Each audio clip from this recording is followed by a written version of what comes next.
The music landscape is an endless source of fascination to me. You know, when you're a teenager and you're like super into finding new music, like music is my life, and your parents don't like the stuff you're playing and they're like, one day you won't want to do that. You'll think everything sounds bad. And you're like, I'll never grow out of this. I think most people do hit a point where they grow out of it and the rest become music critics. I've hit that point, I think. I hit it a while ago. I'm like pretty out of the loop. I listen to about 4 albums and occasionally I let people tell me things that they think I should listen to. And if I like them, I rotate out one of the 4. And I think that's how a lot of people approach music generally. But we ascribe so much meaning to the industry and its big names. When I looked at Post Malone in the first episode of this podcast, it was because someone had declared him to be the perfect pop star for this particular American cultural moment.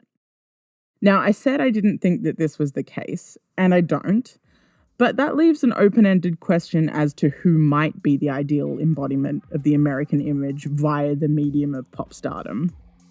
I'm Alex, this is Pop Culture Boner, the podcast edition, and today I'm thinking about the pop stars that we deserve.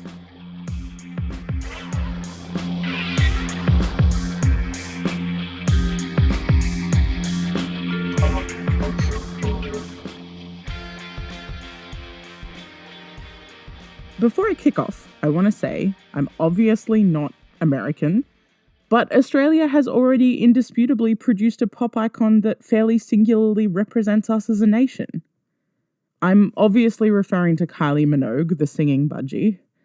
This is said with no intention to disparage.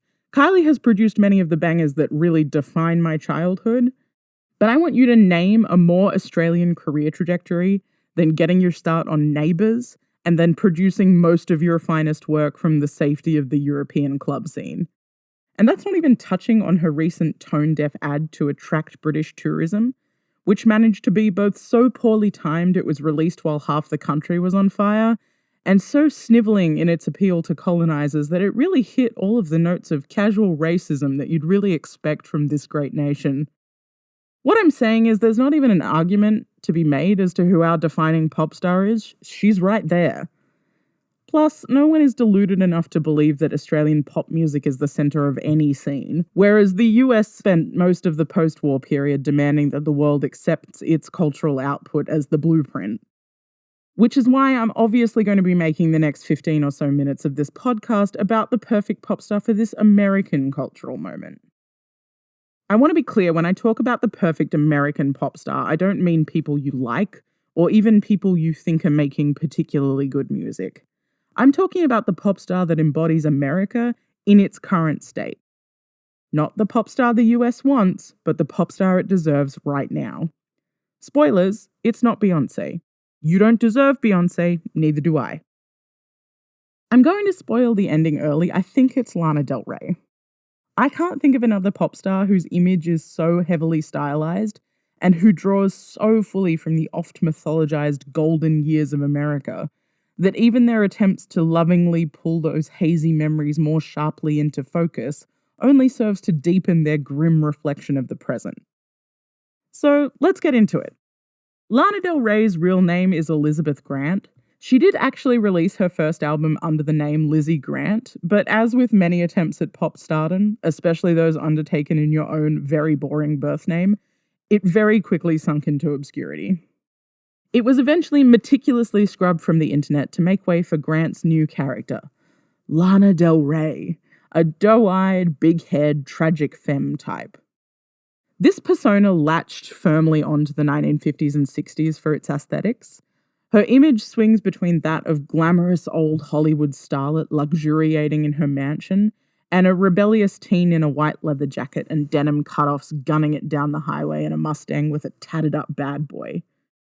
Harold Fethviet, which is a name that I have definitely fucked up, but he has an essay on death, beauty, and iconoclastic nostalgia, in which he refers to these 2 parts that Del Rey plays as the Queen, who is a luxuriously feminine character and reminiscent of like a 1950s movie star, and the renegade teen, youthful in a 1960s leather jacket and Converse with hair blowing in the wind.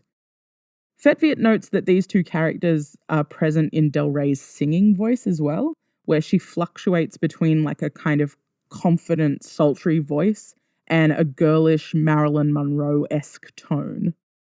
This desire to fully embody two seemingly opposing personas is something you really only see with female pop stars. The way we articulate the cliche of pop stardom is really heavily rooted in late 90s and early noughties manufactured pop, which had a clear dichotomy of girl groups and boy groups. These were highly polished, media-trained products who could sing, dance, and smile politely during interviews. Skipping forward, the male pop image has moved on a bit, particularly as we see the pop genre blending influences from alternative genres, particularly hip-hop, into the final product. Dudes are allowed to be a little bit less squeaky clean. In contrast, the female pop star kind of seems trapped in that bubblegum pop persona. They still have to represent this sort of all things to all people version of womanhood. And I don't think the audience expectation for a heavily editorialized, image-based version of femininity has actually changed that much. Because of the way that racial lines are drawn in America, and like in the world if we're being real, that kind of all-purpose feminine charm is also usually coded as white. Contemporary icons like Beyoncé or Rihanna exist, and they're obviously enormously popular, but they tend to still be categorized as separate from their white counterparts. Think about the image that you conjure for the word diva, for example, versus the image you conjure for the phrase pop star. While this divide is obviously rooted in like racist ideas about black women, it does make the female pop star the perfect canvas for reflecting America as it stands right now, because white female pop stars represent a kind of vague blueprint for something that was never really fully formed to begin with. An American dream personified. And in Lana Del Rey's blank canvas, we get a kind of pop cultural pastiche that could read as romantic at first glance. Billowing American flags, open highways, money and freedom. But I think part of the problem with Lana, which is simultaneously the thing that makes her the perfect pop star for this particular cultural moment, is that her fixation on these golden years rapidly becomes morbid. So in between the American flags and the open road, there are blood-soaked crashes in American muscle cars, flickering Super 8 film, hands on throats and tattooed knuckles. It's a bit like staring into the shadows for too long and finding out that they move. The grim is intercut with the patriotic and bolstered by lyrics about how romantic it would be to die young and devoted to each other on the back of a Harley Davidson.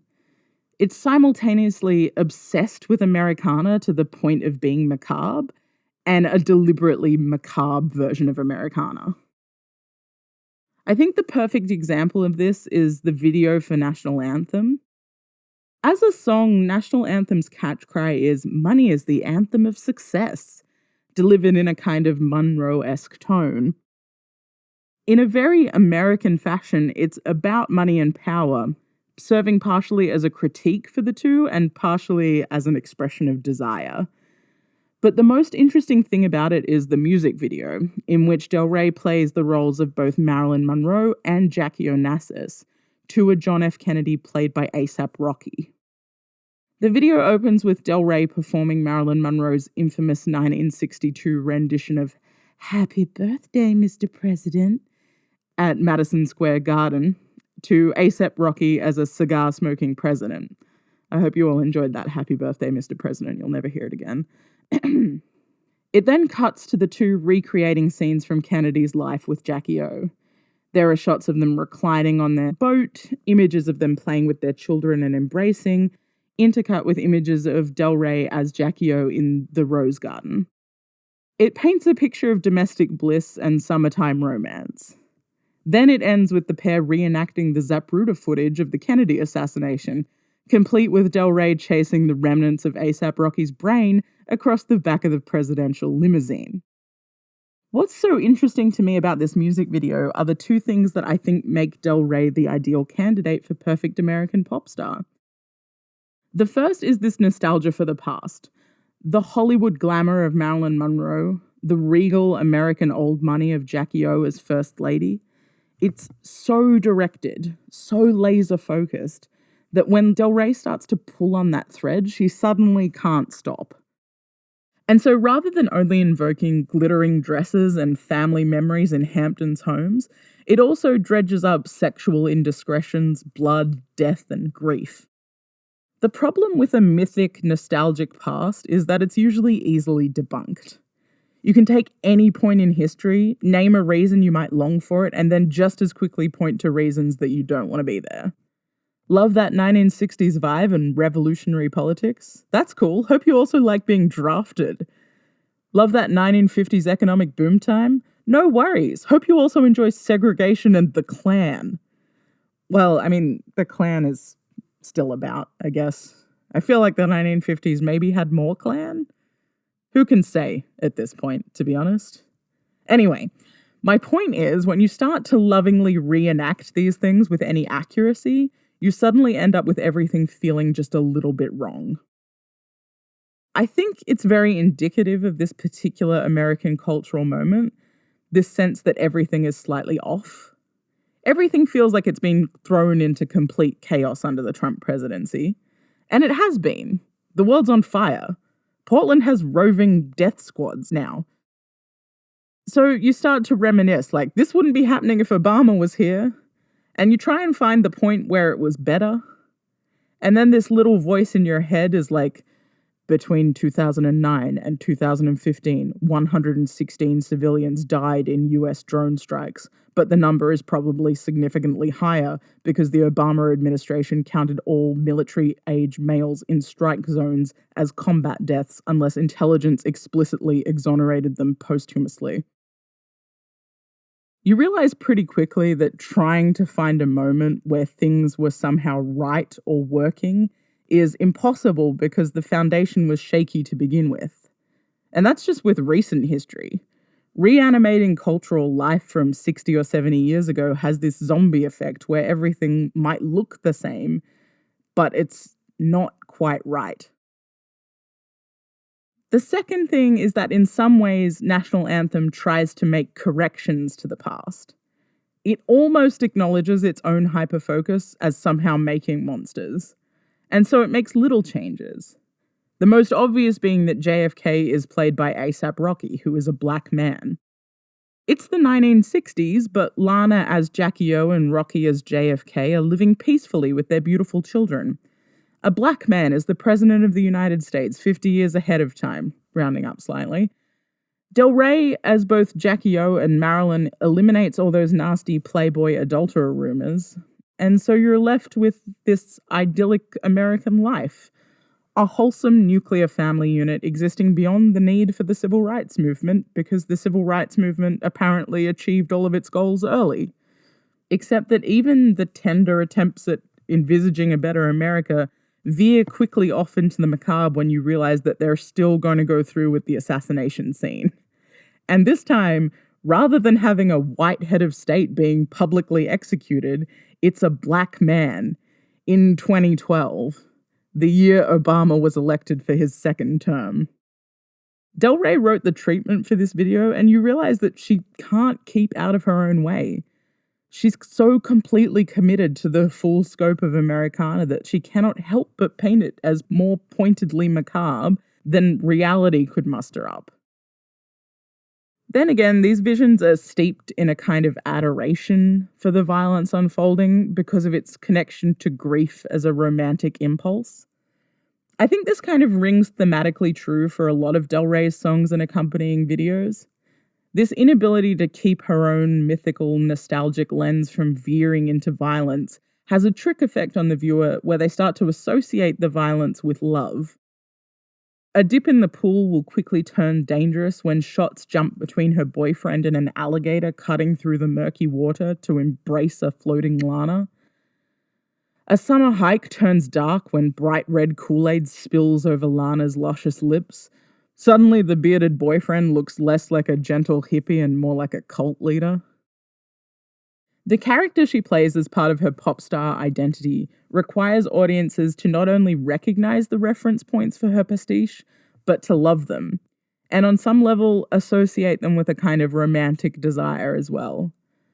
But when these elements involve death or violence, it's presented in a way that holds that violence as romantic and beautiful. It isn't shocking to see a bloodied Del Rey held in the arms of her lover because that's this character's idea of perfection, which feels particularly relevant for this cultural moment where the American psyche is flooded with images of heightened emotions and their ties to violence daily. School shootings, protests, candlelit vigils, and community resistance invoking grief, fury, sadness, love. Somehow, the grim undercurrent of this nostalgia only serves to make Lana Del Rey an even more accurate reflection of the US cultural landscape than anyone else on the market. If you cherry pick other artists that came to prominence around the same time as Del Rey, you can see just how far apart she sits from them in terms of her image and presentation, mainly because she's so consistent. Lady Gaga has changed her concept with every album, and while that is a definitive artistic choice that generally makes for a better and more interesting musical output, it generally precludes her from ever being truly representative. She's too concerned with futurism and artistic purpose. Stars like Miley Cyrus and Ariana Grande both swing too far into teen rebellion and stealing from rap aesthetics. I think the one who maybe comes closest to hitting the mark is Taylor Swift, but I think she's probably closer to being representative of the thing America wishes it could be. This kind of like wholesome apple pie and cute love songs version of femininity. But that's a wish more than an actuality, and also Taylor recently had her foray into spicy revenge songs, so that's not really it. No, I think only Lana Del Rey will do. It's not about the pop stars you actually want, it's about the pop stars you deserve, and this death-soaked nostalgic foray into Americana is truly what America deserves.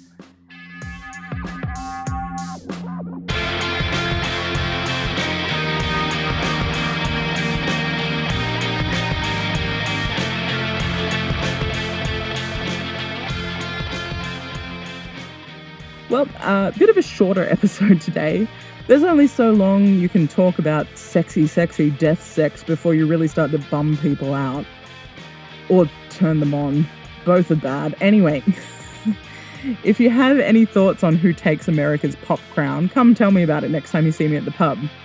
I mean, you're wrong if it's not Lana Del Rey, but I'll indulge you. Peace.